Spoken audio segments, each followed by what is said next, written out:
Venant d'Israël, est-ce que c'est étonnant? Voici la nouvelle déclaration polémique du ministre israélien des Finances Bezalel Smotrich.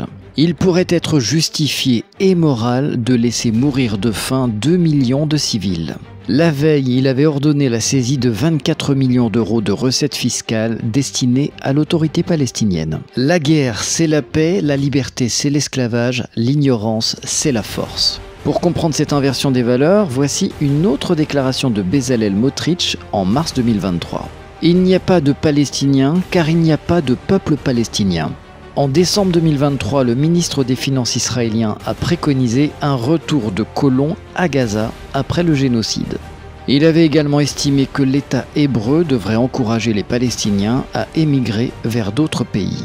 Cette déclaration devrait également scandaliser les Israéliens. La libération des otages n'est pas la chose la plus importante pour Israël. C'était en février 2024.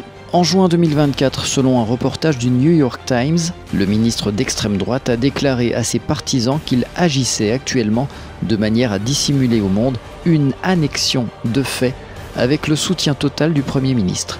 Il parlait de la Cisjordanie. Février 2024, une ministre israélienne se dit fière des destructions infligées à la bande de Gaza. Il s'agit de la ministre israélienne de l'égalité sociale, Mei Golan. Voici la déclaration complète. En attendant, les Gazaouis continuent de souffrir, le bilan est quasiment de 40 000 morts. Et en France, la remplaçante de Meyer Habib, Caroline Yadan, déclarait ceci sur CNews. Israël reste un pays qui est agressé depuis des décennies, et depuis le 7 octobre. Quel pays au monde accepterait ce genre d'agression sur son territoire? Personne.